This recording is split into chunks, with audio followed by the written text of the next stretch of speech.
Hi, my name is Allison Livingston. I'm with 5 Steps to Connect, become the CEO of your reactions, and work with challenging behavior. I want to talk to you today about fear and your thoughts and your emotions and the deepest part of you that is your center and how to relate with it. One possibility. So, I had an example. My daughter was very young, where we were in a parking lot near a beach, and I was carrying a bunch of stuff that we needed to get to the beach, and she was about 2.5 and somehow let go of my hand and darted in a parking lot. And I was terrified. I didn't think the cars could see her. She was really short. I knew that nothing could happen to her because that just would not be okay. I lunged after her, I think dropping a couple of things, and I had a total panic. And my heart raced, cortisol pumped through my system, and I lunged after her and grabbed her and started screaming so that my voice could alert drivers to be careful. I don't know if this would be helpful whatsoever. It might have actually distracted them, but it was all I could do. I was in a reaction. I wasn't thinking whatsoever. So I have my, here it is, my brain, and I just wanted to show you what happens, that this back part of the brain is the oldest part, the lizard brain. It's also called the limbic system. And this is what automatically fires when we are in a fear response.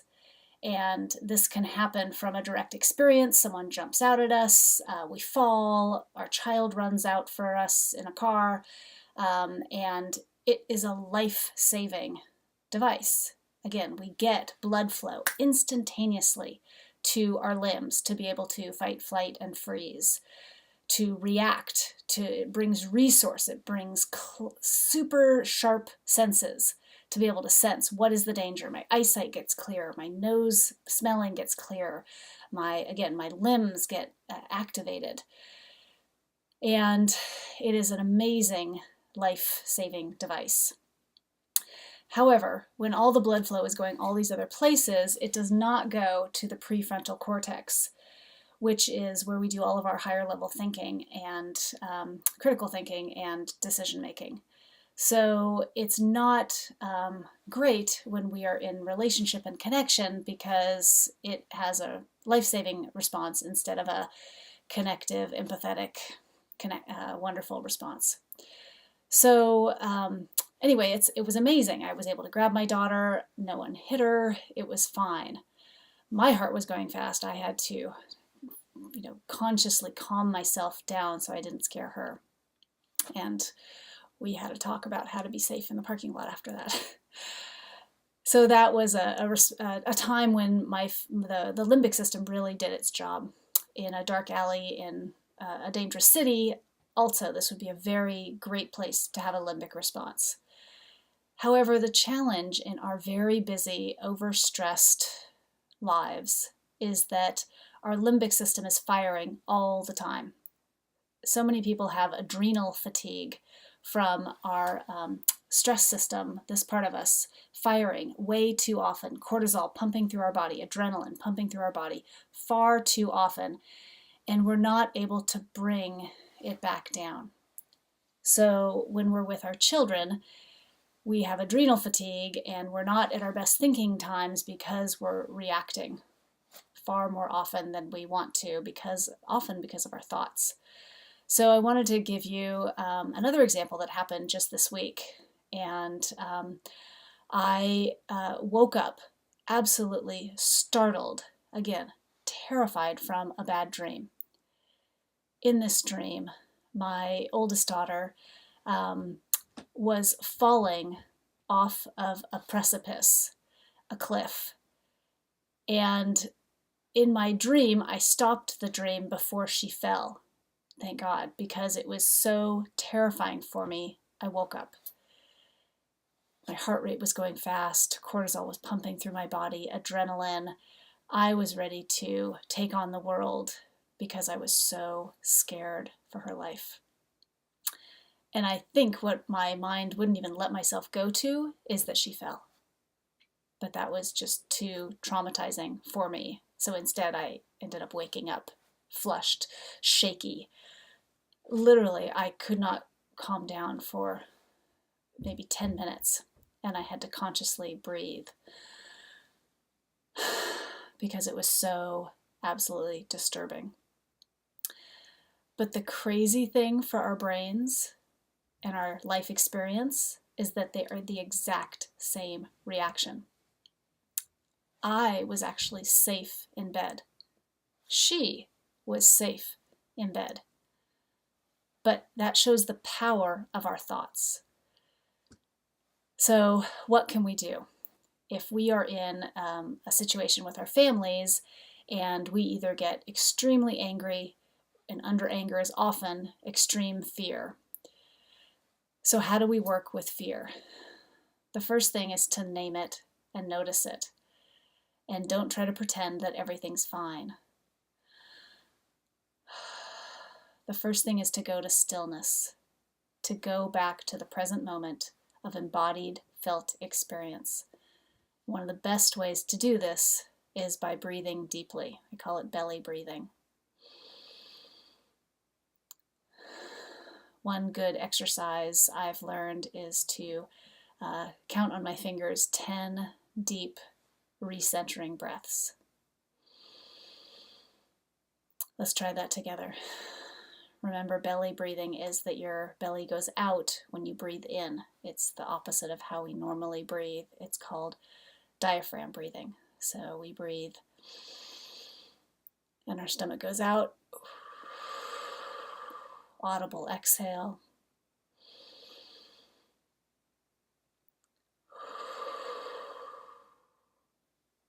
Breathe in, belly goes out.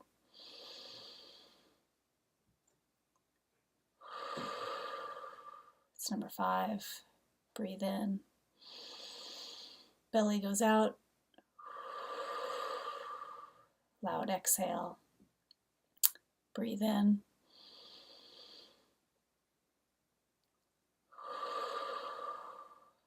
Now, for me, my whole limbic system is able to come back down, and I feel much more centered and able to handle whatever is happening. So I just want to say that that's the first thing, is recenter. Then we can get curious. That's the next step after we center, is get curious about, wow, why did I react so strongly? Meet yourself. The next curious is, what am I feeling? Am I feeling angry? Am I feeling frustrated? Am I feeling numb? Am I feeling confused? What am I feeling in the moment with whatever the stimulus is that my child has just done, or my spouse, partner has just done, or coworker? Get curious. Then the next question is, what am I really wanting and yearning for? Is it partnership?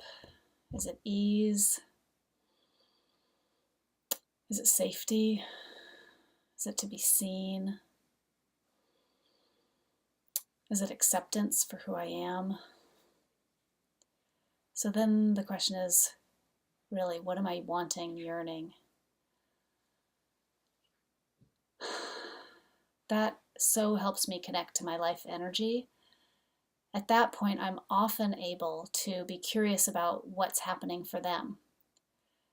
If I'm not ready for that, that means I'm usually needing to feel more of the frustration, of the anger.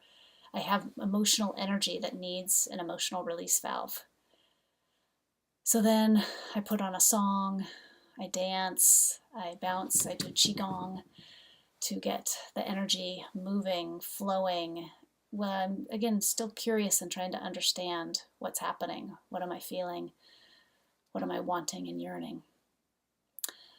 When I am able to fully recenter, then the question is, can I get curious about what was going on for the other person?